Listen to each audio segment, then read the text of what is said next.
Hello and welcome back to Soulful Strategies with Kathleen Amy. This is where business meets intuition and where we talk about strategy and systems in a way that actually honors your capacity, your season of life, and the fact that for most thoughtful beings, thoughtful humans running service-based businesses, you have an abundance of ideas. It's just that content is starting to feel like this constant mental load sitting in the background. And that's what this episode's about today and what I want to talk about today.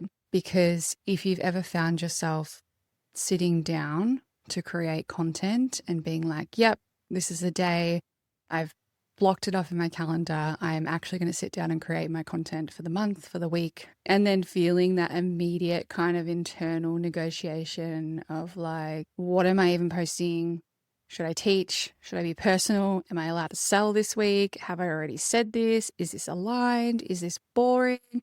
Is it too much? Is it not enough? And then you end up posting nothing because you're exhausted before you've even started. You're trying to create without structure, and that's the problem. And that's what we're going to chat about, because content can become really inefficient when you're rebuilding that structure every time you sit down to create. And really then it's about removing that friction so that content is easier to create. And what removes that friction, in my experience, is rhythm. And that's the whole reason why I built the Soulful Social Rhythm in the first place, because I kept seeing the same pattern with the people I was working with and the people online that I see again and again.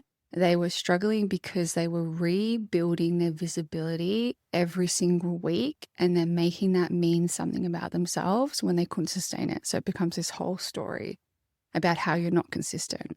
Of course, it's hard to be consistent when every single post is asking so much of you, or you're feeling like every single post is asking so much of you before you've even written the first sentence, because you're deciding what kind of post it is, what angle to take, whether you should be teaching or selling or sharing something more personal, more authentic. And I have a lot of opinions about being authentic online. That's another episode. And whether it's even good enough to post. So the Soulful Social Rhythm is my way of simplifying that. It's a self-paced framework built around a weekly rhythm that really gives your ideas somewhere to land. And what I'm sharing in this episode is the core structure of it. But inside the full framework, I go further into the monthly map, the hook banks, the caption scaffolds, the batching or creation flow, and the practical guidance that helps you actually use the rhythm rather than just understand it, because we want you to actually be using it, right?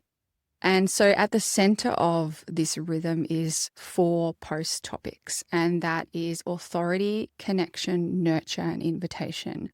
And I'm going to walk you through each of them, but I want you to hear them as a rhythm, not as 4 separate content tasks. The point isn't to post one of these once and expect it to carry everything.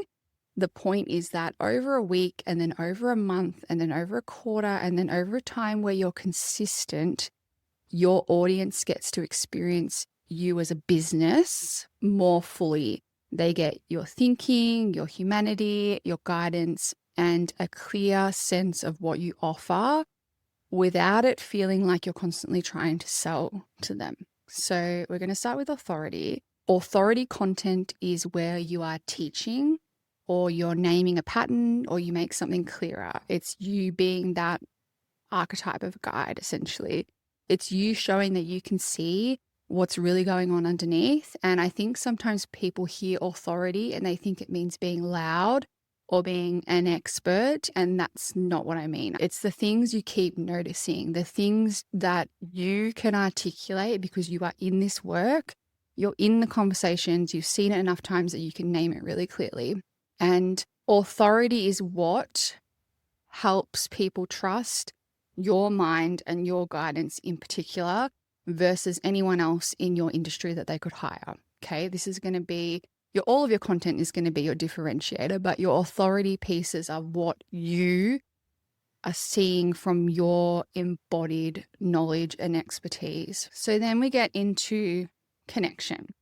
And Any content really is connection content. And you'll kind of see as we go through this episode that they overlap. But really, it's just to make sure that you are covering every base, that you are making each post have one job in your content ecosystem, in your rhythm, so that you're not stuffing one post with every single thing every time, and you are going to confuse yourself and you're confusing your audience. So connection content is where people feel you, and it's really what bridges that gap between you and them. It might be a story, it might be behind the scenes moments, it might be a truth you're living, it might be something you're navigating or have navigated, it might be something you've noticed in yourself. And it's not oversharing, it's not performance, it's just human, it's just being human. And this matters because a lot of people don't buy because they understand what you do, it's because they feel safe with you. Particularly for people listening in on this who are in service-based, spiritual, holistic, wellness spaces, connection builds that proximity. It's not that you necessarily need to be relatable. It's not about that. And that's like a whole nother podcast that I could film or record as well. But it's about building that bridge between you and them. Then we come to nurture. Nurture content is the part that a lot of people skip. And I actually think it's one of the reasons selling feels so hard for some people, because nurture is where you support your audience without asking anything from them. It's where you normalize their experience. It's where you offer reassurance if that is in line with your branding. You know, you've got to tweak it to what's in line with your business. It could be a reframe. It could be a really small grounding truth. It's where you make the path that you offer for them, what you're selling, feel possible.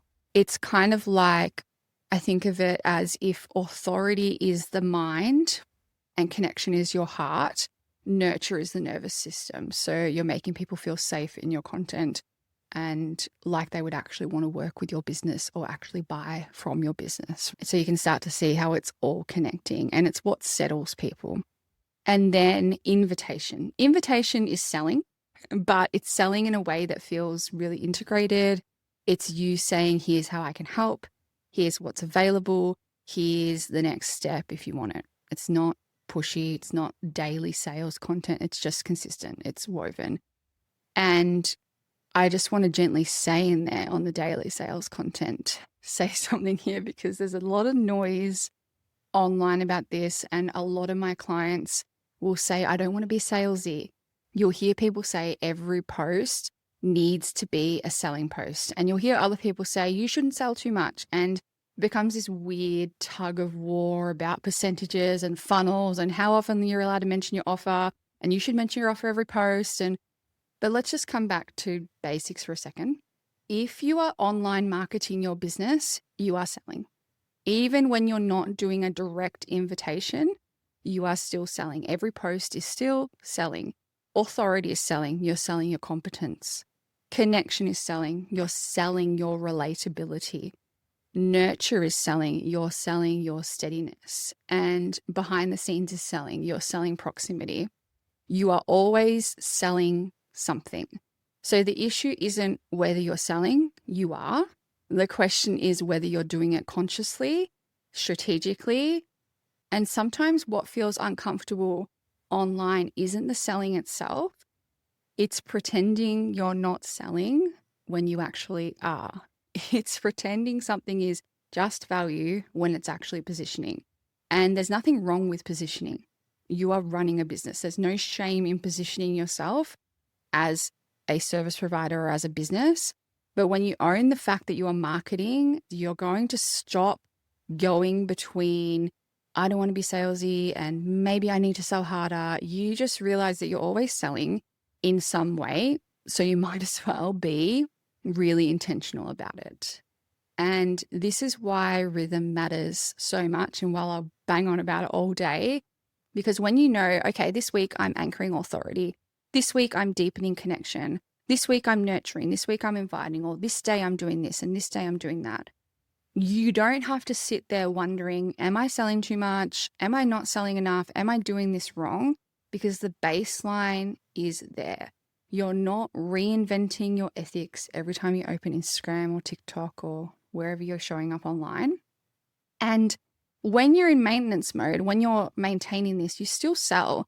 You're just not amplifying it constantly. And invitation content keeps selling present without you feeling like you are in a constant launch cycle. And when you're in a launch season, the rhythm, that baseline doesn't disappear. You just turn up the volume on certain posts. You might be turning up the volume on invitation. You might be turning up the volume on authority. The foundation stays the same, which means your launch doesn't feel like it just came out of nowhere. People have already been in your world. They aren't seeing you for the first time and going, what does this person even do? They ghosted me for like 3 months. I didn't even know they're in business. And these days with the algorithm anyway, they might not be seeing all of your posts. They're probably not seeing all your posts. And I say this a lot, that repetition isn't boring. People aren't going to be seeing you on every platform, every post all the time. You're probably going to be repeating yourself, or not probably, you are going to be repeating yourself a lot. And that's okay. That's repetition builds trust. Repetition builds that authority. And people are going to recognize you and your content if you keep at it. So the simplest way to use this is literally to pick one post per week on a certain day in each category. That's it. And I know some people will say, but what about daily posting? You can post daily if you want. But most people listening to this podcast, I know, and that I work with, are not struggling because they're not posting enough. They're struggling because content feels hard to stick to. It feels heavy. They're not even consistent enough to talk about daily posting. And the heaviness is in the decision making. And again, I want to say there's no shame in that. If you've followed me, I've been in business for almost 8 years. When is this podcast coming out? I'm recording in April, but it's coming out in June, and in October, it'll be like 8 years in business. And there have been periods of time where I have definitely ghosted.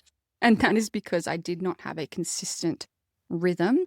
And that is why I built this framework from my embodied knowledge and how to actually create a consistent rhythm as a lower energy, highly sensitive person who has a lot of things going on in their life. Okay. So the rhythm reduces that decision fatigue. So I know I've got a baseline that's always happening, because instead of sitting down thinking, oh, what should I post? You're thinking, okay, what does my authority post look like today or this week? What does my connection post look like this week? What does my nurture look like? And what's my invitation for the month? And that structure and those systems are what is going to protect your time and energy. So if you've been feeling inconsistent, or like you disappear and return in waves, just like your creative process ebbs and flows, or like content takes you half the day because you overthink every single part of it, this is the kind of structure that is going to bring you back to that steadiness and baseline. And if you want the full framework, not just the overview, that's exactly what the Soulful Social Rhythm gives you. Inside it, I go further into the 4 post types with examples, the monthly rhythm, the hook banks, the caption structures, the batching flow, and the practical guidance that helps you actually use it rather than just understand it intellectually. Because understanding the framework is one thing, knowing that you have 4 posts is one thing, but having something written with modules that you can come back to and implement month after month is another.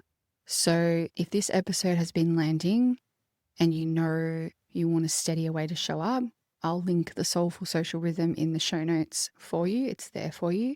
And thank you so much for spending your time with me today. I know you're so busy, and I really don't take it lightly that you press play.